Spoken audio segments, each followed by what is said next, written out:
David, are you an atheist? Yes. When did you become an atheist? Around age 12. Believing in God makes no sense. To me, it's the dumbest thing. It's for people that can't accept the fact that they're going to die and rot in the ground like I'm going to do, and it gives them some relief from that thought, because it's not the nicest thought in the world. Are you an atheist?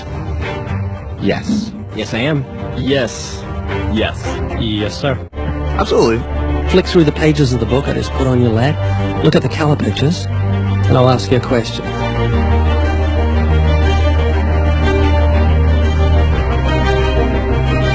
Do you believe that book could happen by accident, that nothing produced the color pictures in the book, that red, orange, yellow, green, blue, indigo, violet ink fell from the sky and formed itself into those beautiful pictures, and then black ink fell from the sky, or from nowhere, and formed itself into coherent words and sentences, capitals and periods and commas, making sense, page numbers fell from the sky, all in order, and then it bound itself and formed itself into a cover with artwork, and there we have a book. Obviously, intelligent design designed the book. Wouldn't that be correct? Yeah. You see where I'm going with this? Yeah. Tell me, what is DNA? What is it? Deoxyribonucleic acid, and it's what makes up our bodies and our cells and everything that makes us who we are. DNA is like our biological code, kind of like binary zeros and ones. Information about us, who we are, what makes us, parts of us, how we look, how we're built, everything like that. Your genes instructed your cells how to make your eyes and what color your eyes should be, and your hair, and your height and your personality. Scientists call it the instruction book for life. Basically. Everything that you are or ever will be made of starts as a tiny book of instructions found in each and every cell. Every time your body wants to make something, it goes back to the instruction book, looks it up, and puts it together. The book of you would have 46 chapters, one for each chromosome. Each of our book's 46 chapters is between 48 and 250 million letters long. That's 3.2 billion letters total. This is the secret language of DNA. This is the book of life. Instruction book for life. Yes. Instruction book for life. Yes. DNA is made up of genes, and genes give instructions to the cells as to how your body should grow. Did you know that those instructions, the instruction book of your DNA, just your DNA, was laid out end for end, would go to the sun and back a number of times? That book of instructions is so comprehensive. DNA is the genetic information encoded in the cell of every living thing that instructs our cells how to grow and how to function. It's our genes that determine whether our skin will be dark or light, have brown or blue eyes, or red or green or yellow, have red hair, be brunette or blonde, be tall or not so tall, or the color of our feathers if we're a bird. Whether we're humans, fish, animals, insects, or plant life, the way our bodies look and operate has all been pre-written in the amazing book of our DNA. What do you think of the mentality of someone who believes a book fell together without a bookmaker? Well, they would be crazy. Do you think a book could make itself? No, I don't. Of course not. No. Utterly impossible. Yes. Anything can happen by accident. I mean, from nothing. Couldn't happen, could it? I don't think so. Be impossible. It would be like saying an explosion caused everything that makes a 747 airplane to all just come together by accident without some intelligent thought behind it. That's a good point. Do you believe DNA happened by accident? No, I think that it developed over the course of many, many millennia of evolution and development. DNA exists in every living thing. Its origins don't matter. The fact that there is intelligent information tells us there must be an intelligent designer. Is this making you think? It is, and I do think about it from time to time. It's just, yeah, it's complicated, definitely. Well, DNA's complicated, but the point I'm trying to make is very simple. Book designer, bookmaker, DNA, intelligent designer. God. Does that make sense? Yes. You're an atheist?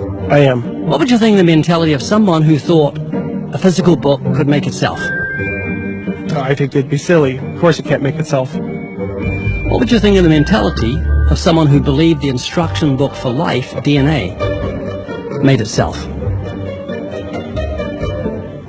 I think it'd be silly as well. It would need investigation. That's atheism. Absolutely. And what would you think of the intelligence of someone who believed the instruction book for life made itself? Low intelligence level. DNA happened by accident? Probably not too smart. DNA couldn't make itself. It's impossible. Does that make sense? Yes. Is this making you think? Yes. And what would you think of the person who believed that DNA, the instruction book for life, happened by accident? Because we're not just talking about human beings, we're talking about every form of life. Fleas, cats, dogs, elephants, cows, horses, trees, plants, everything has DNA, the instruction book for life. Which makes the book in your hand just seem feeble compared to the infinite intelligence that must have put the instruction book for life together. Can you see what I'm saying? You're an atheist, so you believe the scientific impossibility that nothing created everything. I mean, it can't be nothing. We all have to start from some point. I wouldn't say nothing created it. There had to be something there in the beginning. You like Richard Dawkins, don't you? Well, I mean, yeah, I like him. You believe nothing created everything, a scientific impossibility, which is what he believes? You don't believe in a creator of all things? If he says that, I think it's a very strange thing to say. Well, he says it. It's insane.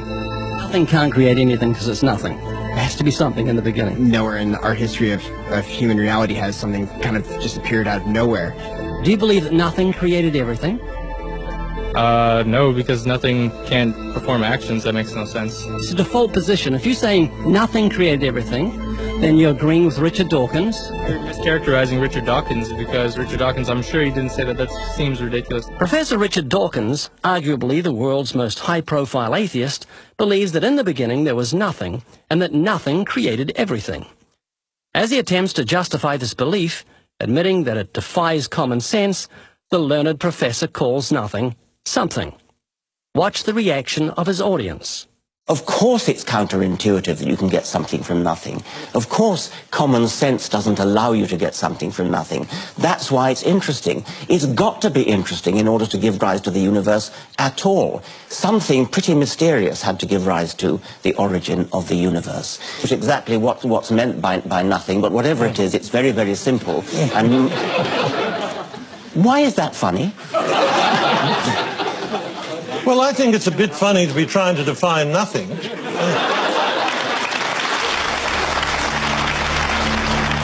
Richard Dawkins, I'm sure he didn't say that. That seems ridiculous. The audience reaction confused the normally eloquent professor, because he's not used to being the object of laughter. What he didn't realize was he was talking to people who were endowed by their creator with the virtue of common sense. This was just another case where the emperor has no clothes. Someone should tell this man who has deceived millions, you're talking foolishness. Is that what you believe? I mean, it can't be nothing. We all have to start from some point. But there has to be something that created everything. You just wasn't God. Is that what you're saying? Yeah. It's just evolution, how things became from one organism into many. But that doesn't solve your dilemma of the initial cause. There has to be an initial cause. If there was a big bang in space that from there issued cats and dogs and horses and cows, the sun, the moon, the stars, the seasons, and all this marvel of creation came from a big explosion, what caused the explosion, and where do the materials come from the explosion, and why is there such incredible order from the explosion? Every explosion I've heard of creates chaos, not order. That makes sense? Oh, yeah. This is what you're looking for. If you were looking for truth, this is your information that you need to say, oh, that's logical. How could all this design from the atom to the universe, an incredible order, just happen by accident? Because an atheist actually believes nothing created everything, which is scientifically impossible. I'm trying to say, Haley, I just want you to think. You're not just a blob of nothing, but it came from an explosion that created order, which is against nature. That means that you've got purpose and meaning in the universe. So it's not altogether bad news. I just want a relationship with whoever built me.